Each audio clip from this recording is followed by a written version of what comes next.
आपने कभी ऐसी देवी का नाम सुना है जो बकरे पर सवार होती है, हाथ में बोतल थामती है और मसान में बैठकर तांत्रिकों के सर से खेलती है? यह है मेलडी माता, ना कोई कल्पना, ना कोई लोक कथा। यह है कलयुग की सबसे रहस्यमय देवी की सच्ची कथा, जो बोतल में बंद करती है काम, क्रोध, लोभ जैसे पाप, और जब रूप बदलती है तो प्रकट होती है मसानिनी मेलडी।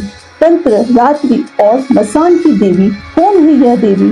क्यों इनका नाम लेते ही पापी कांप उठते हैं? और कैसे यह देवी आज भी अपने भक्तों की रक्षा करती है? देखिए वह कथा जो कभी किसी ने पूरी नहीं सुनाई। मेलडी माता की कथा पहली बार शुरू से अंत तक। परंतु माँ मसानी मेलडी के इस भयानक रूप को देखने से पहले हमें इससे बिल्कुल विपरीत उनके उस दिव्य स्वरूप को जानना होगा। एक ऐसा रूप जो तेजस्वी, शांत और दिव्यता से भरपूर है। तो आइए चलते हैं इस रहस्यमय आध्यात्मिक यात्रा पर। कहानी शुरू होती है सतयुग के अंतिम चरण में। उस समय एक दैत्य अमरुआ महान, प्रतापी, मायावी और वरदानी था, जो तीनों लोकों में आतंक मचा रहा था। उसके अत्याचार से सृष्टि में हाहाकार मच गया था। कई वर्षों तक उसके आतंक के कारण देवता भी पराजित हो गए। अमरुआ को वरदान था कि कोई भी शक्ति उसे मार नहीं सकती। देवताओं ने चिंतित होकर महाशक्ति की स्तुति की। तभी आदिशक्ति जगदम्बा सिंहवाहिनी माँ दुर्गा प्रकट हुई। उन्होंने अपने 9 रूप धारण किए और उनके साथ 10 महाविद्याएं तथा अन्य सभी शक्तियां प्रकट हुई। फिर दैत्य के साथ पुनः महासंग्राम छिड़ गया और यह युद्ध 5000 वर्षों तक चलता रहा। अंततः दैत्य अमरुआ अपने प्राण संकट में देखकर युद्ध छोड़कर भागा और पृथ्वी लोक में साइला नामक सरोवर में छिप गया। उसके पीछे वह नव दुर्गा और सभी शक्तियां वहां पहुंची और सरोवर का पानी पीने लगी। अमरुआ सरोवर से निकलकर भागा और रास्ते में पड़ी एक मरी हुई गाय के कंकाल में जा छिपा, सोचते हुए कि यहाँ देवियां नहीं आ पाएगी। देवियां वहां पहुंची और देखा शत्रु गाय के पिंजर में घुस गया। सब थक कर खड़ी हो गई, क्योंकि मृत गाय का पिंजर अशुद्ध माना जाता है। इस अशुद्ध पिंजर से दैत्य को निकालना, वह भी पिंजर में घुसकर, बिल्कुल असंभव था। बाहर निकले बिना उसका वध भी नहीं किया जा सकता था।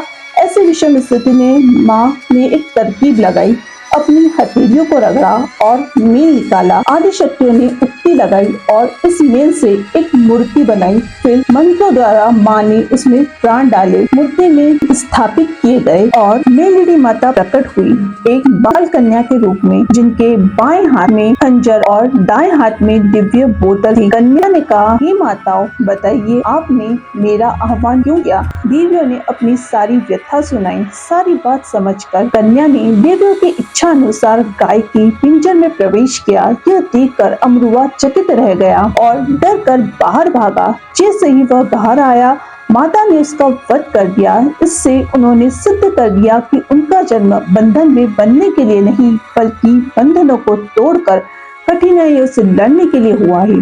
सभी देवी देवताओं ने जय जयकार की और समस्त सृष्टि अमरुआ के आतंक से मुक्त हुई। परंतु कन्या यदि स्वयं प्रकट होती तो अपना काम निपटा कर लौट जाती, पर यहाँ तो उनकी रचना कर आह्वान किया गया था। इसलिए सभी देवियों ने उनकी महिमा की और परीक्षा लेने का निश्चय किया। सबसे प्रमुख थी चामुंडा देवी। उन्होंने कहा, इस कन्या को काम रूप कामाख्या नगरी भेजो। कामाख्या उस समय तंत्र मंत्र, काली विद्या और मायावी शक्तियों का गढ़ था, जो आज के असम में स्थित है। अगर यह नामहीन कन्या वहां भी विजय पा लेती तो सिद्ध हो जाएगा कि यह कलयुग में सबसे प्रभावशाली शक्ति है। उस समय कामाख्या नगरी पर नूरिया मसान का प्रभाव था, जो बहुत ही भयानक था। वह कामाख्या का मुख्य पहरेदार था। यदि उसे भी परास्त कर दिया। कामाख्या नगरी में प्रवेश के साथ देखा तंत्र मंत्र, जादू टोना, काली विद्या, माया के ढेर, इन सबको समझने में ही अमर समय चला जाएगा। तो उन्होंने सबको घोल बनाकर बोतल में बंद कर लिया और भूत प्रेत, मसान तथा सभी दुष्ट तांत्रिकों को बकरा बनाकर उस पर सवार हो हाथ में बोतल लेकर बाहर आ गई। सभी देवताओं ने पुष्प वर्षा कर उनका स्वागत किया। तभी से बकरा उनका देव वाहन बन गया और उनका नाम पड़ा मेलिडी मेली विद्या पर विजय पाने वाली देवी। माँ चामुंडा ने कहा, जिस विद्या का उपयोग दूसरों को दुख देने के लिए होता है, तुमने उसी मेली विद्या पर विजय पाई, इसलिए तुम्हारा नाम मेलिडी हुआ।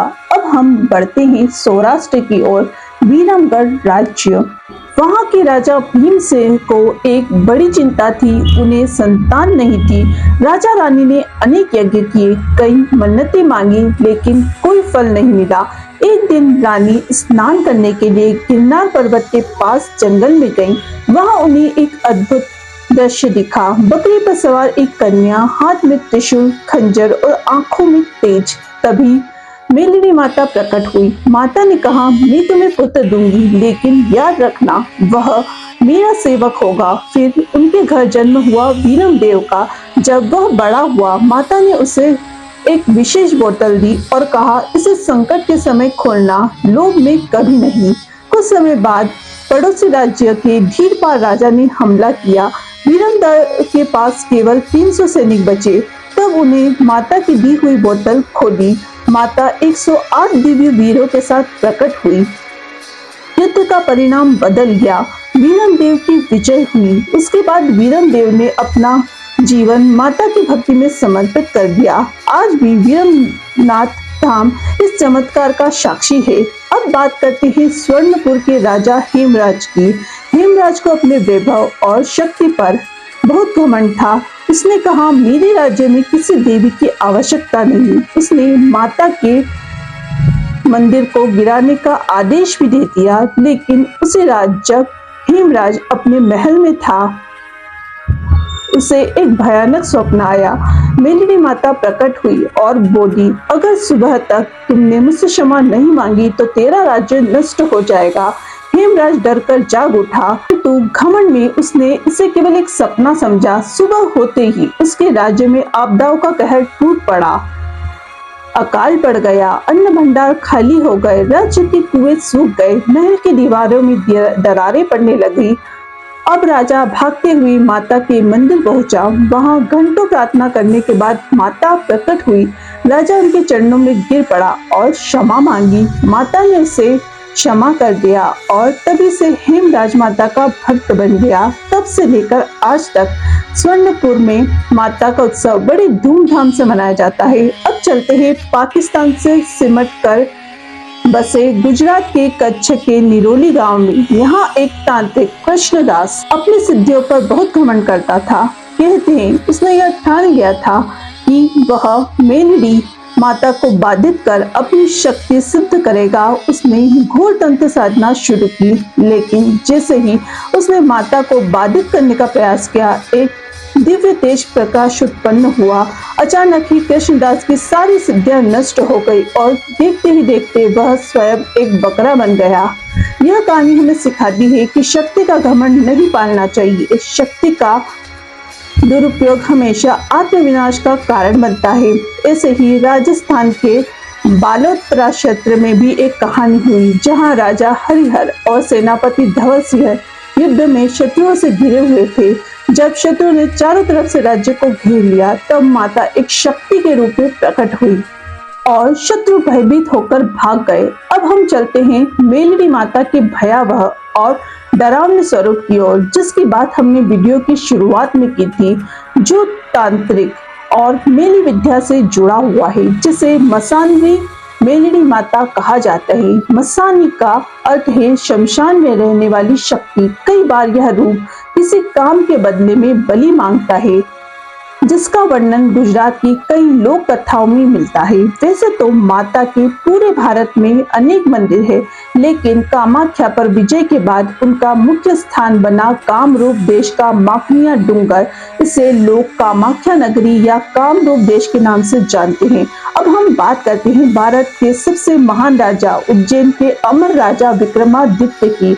एक ऐसे राजा जिन्होंने सिर्फ राज्य नहीं बल्कि धर्म, न्याय और वीरता से भारत की परंपराओं को अमर बनाया। एक समय पर उनका विशाल साम्राज्य सिर्फ भारत ही नहीं, पश्चिम में आज का सऊदी अरब, पूर्व में इंडोनेशिया, उत्तर में मंगोलिया और दक्षिण में श्रीलंका तक फैला था। लेकिन यह कहानी उस समय की है जब राजा विक्रमादित्य सिर्फ उज्जैन के राजा थे। यह कथा ही राजा विक्रमादित्य और मां मेलड़ी के रहस्यमयी, भयावह और अलौकिक अनुभव की एक अनसुनी कहानी जो शायद ही किसी ने कभी सुनी होगी। तो चलिए बिना समय गवाए कहानी शुरू करते हैं।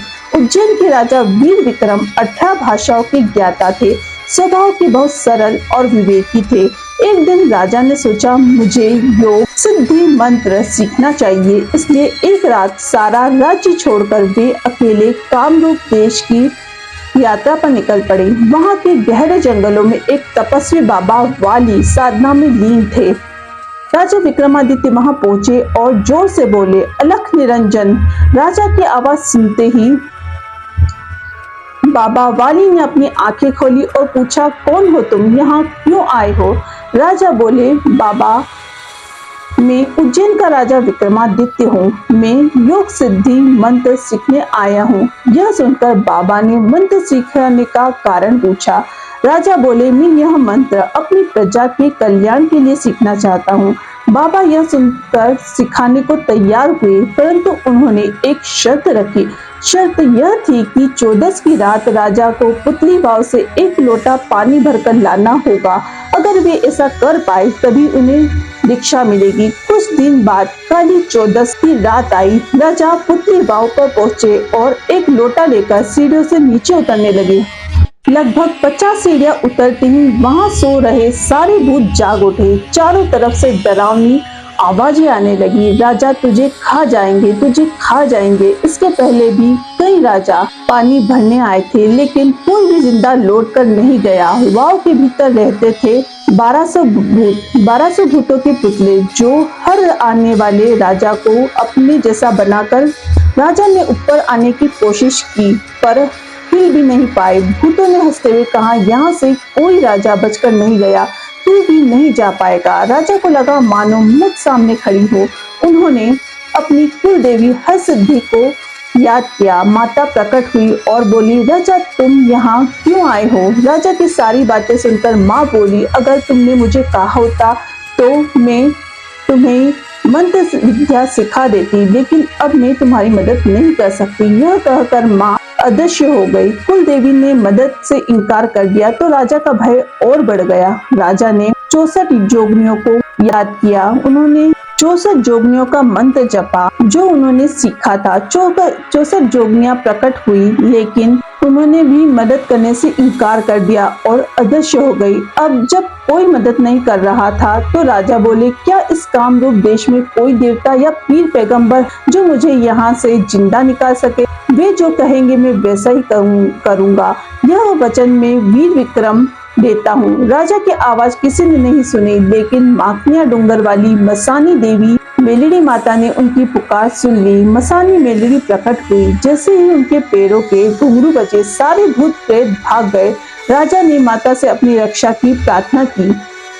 माता ने राजा को सुरक्षित वाव से बाहर निकाला। जैसे ही वे बाहर आए, राजा झुककर बोले, माता जी बताइए मैं आपके लिए क्या कर सकता हूँ? माता बोली, मैं मसानी मेलड़ी हूँ, मुझे तुम्हारे कलेजे का भोग चाहिए। यह सुनते ही और राजा ने अपनी कटार निकाली और अपना कलेजा निकालने ही वाले थे कि माता ने रोक दिया। वे बोली, नहीं विक्रम, आज नहीं, पूरे 1 साल बाद गढ़ रुखिया शमशान में आना, तब मैं तुम्हारा कलेजा लूंगी।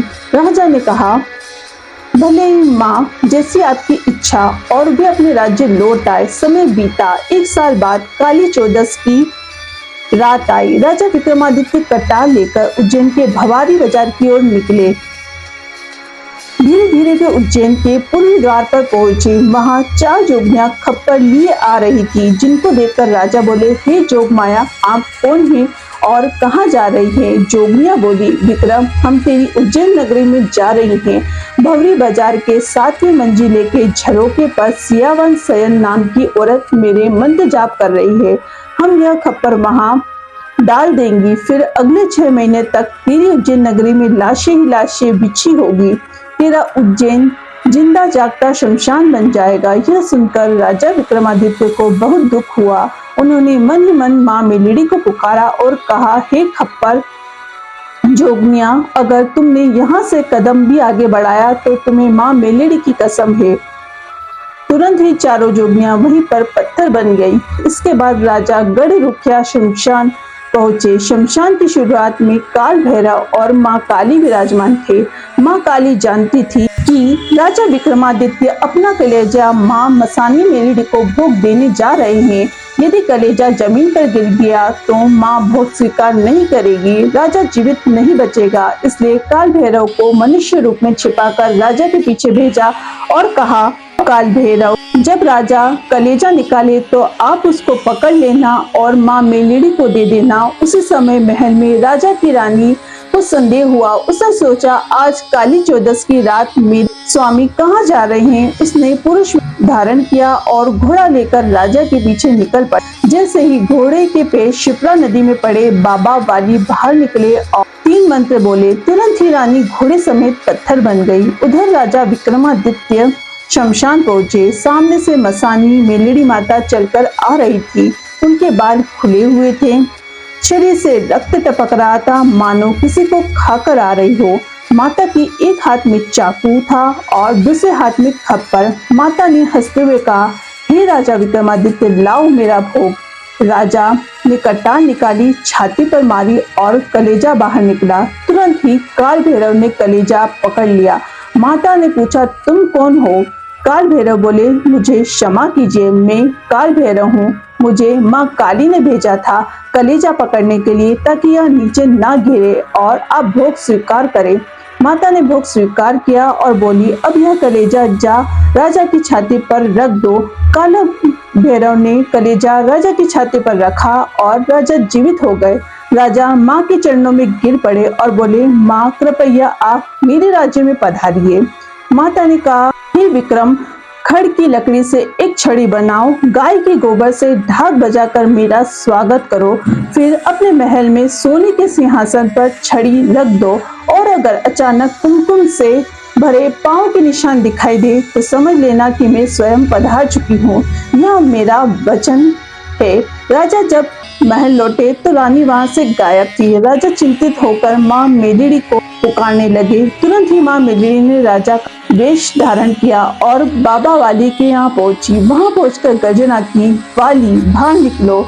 बाबा बाहर आए और जल की अंजलि से छिड़काव किया। माँ का स्वरूप बदल गया और वे काली नागिन बनकर बाबा के चरणों में लिपट गई। बाबा चौंक कर बोले, देवी, मुझसे भूल हो गई, आप कौन हैं? माता बोली, मैं मसानी मेलिडी हूँ। इस रानी को पत्थर के बंधन से मुक्त करो। बाबा ने जल छिड़का और रानी अपने वास्तविक रूप में लौट आई। उसने महल लौटकर राजा से क्षमा मांगी। अगले दिन प्रातःकाल डाक और डमरू बजाकर मां का स्वागत किया गया। सिंहासन पर खड़ू की छड़ी रखी गई और तभी वहां कुमकुम से भरे पग चिन्ह प्रकट हुए। माँ मेलिडी ने वहीं उज्जैन में स्थान ग्रहण किया। इसके बाद राजा ने सियावन सेन को पकड़कर दंड दिया और चारों जोगनियां अदृश्य हो गई। इसके बाद राजा विक्रमादित्य ने मसानी मेलिडी माता की गहन सेवा और साधना की। उनकी भक्ति से प्रसन्न होकर माता ने उन्हें दुर्लभ विद्याएं और शक्तिशाली मातृ शक्तियों का वरदान दिया। इन वरदानों के बल पर राजा विक्रमादित्य ने तंत्र विद्या में अद्वितीय सिद्धि प्राप्त की और उन्हीं शक्तियों का प्रयोग कर उन्होंने अपने साम्राज्य की रक्षा की। इस गौरवपूर्ण कथा का उल्लेख गुजरात, मध्य प्रदेश और राजस्थान की अनेक लोक कथाओं में होता है। राजा विक्रमादित्य के साथ उनकी रक्षक देवी के रूप में मां मसानी देवी या मसानी मेलिडी माता की पूजा होती है और इसी प्रकार उज्जैन नगरी से प्रारंभ कर समूचे एशिया खंड तक अपना साम्राज्य स्थापित करके राजा विक्रमादित्य बने चक्रवर्ती सम्राट। राजा वीर विक्रमादित्य भारतवर्ष के सबसे महान राजा। आज मेलिडी माता की पूजा केवल एक देवी के रूप में नहीं होती, वे विकारों पर नियंत्रण, श्रद्धा, साहस और न्याय की प्रतीक है। जय माता मेलिडी। अगर आपको माता की कथा प्रेरक लगी तो वीडियो को लाइक, शेयर और चैनल को सब्सक्राइब करना ना भूलें। कमेंट में लिखिए जय माता मेलिडी ताकि आपके जीवन में भी माँ का प्रकाश सदैव बना रहे।